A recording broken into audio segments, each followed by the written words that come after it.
Now, I know what you might be thinking, that this seems a little bit old school to you, but I'm gonna start out by saying this. The professionals, they use the 3-foot rule. The players, they use what's called the 10-foot rule. What does that mean?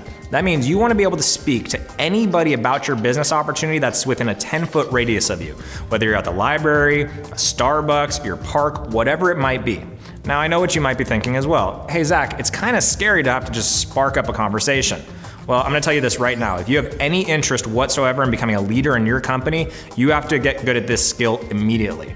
So here's a little trick that I like to use just to simply start conversations when it comes to the 3-foot rule, and it's called past, present, future. An old mentor of mine taught it to me. It helped me make a lot of money in this industry. It's a lot of fun to do, and it's a simple way to create conversations and then create interest in your opportunity. Here's how it works.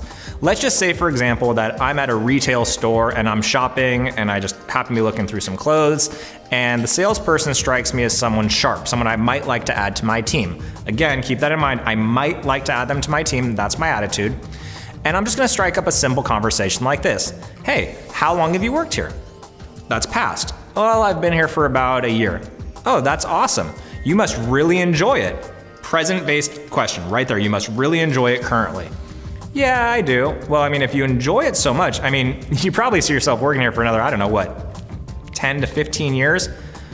Most retail salespeople are gonna say, God, if I'm working here in 10 to 15 years, I might kill myself, right? Because they're not gonna say that they wanna be working retail for 10 to 15 years. Most teachers aren't gonna wanna be teachers for the next 20 years. It's a future-based question. And what that does is it allows you to open up this final question of, hey, what would you rather be doing? And here's what you're gonna get, and this happens a lot with salespeople especially. God, I'd really love to own my own business. I've always wanted to do something entrepreneurial. Hey, you know what?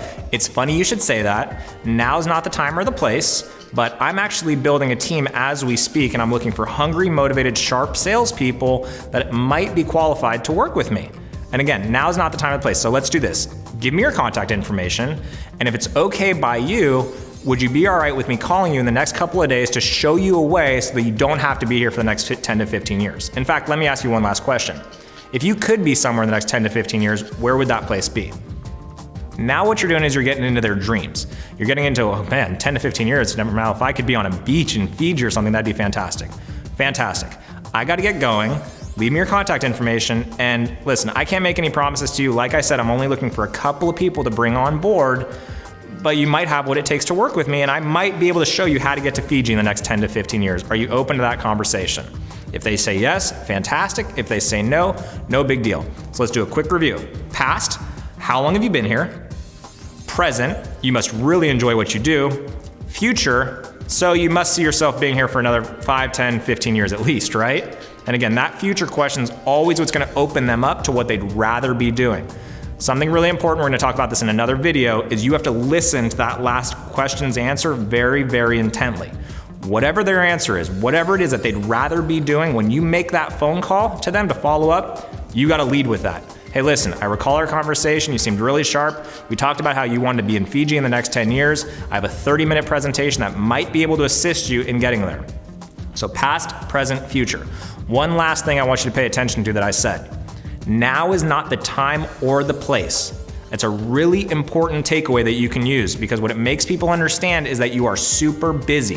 It means that you're moving already, you're running, and if they want to catch up to you, they're gonna have to make time to do it. So again, now is not the time or the place. It puts a little seed in the back of their mind thinking, God, this guy must be really busy. And if you do your job right, you can move mountains and make a ton of money and build an explosive downline simply by using the 3-foot rule.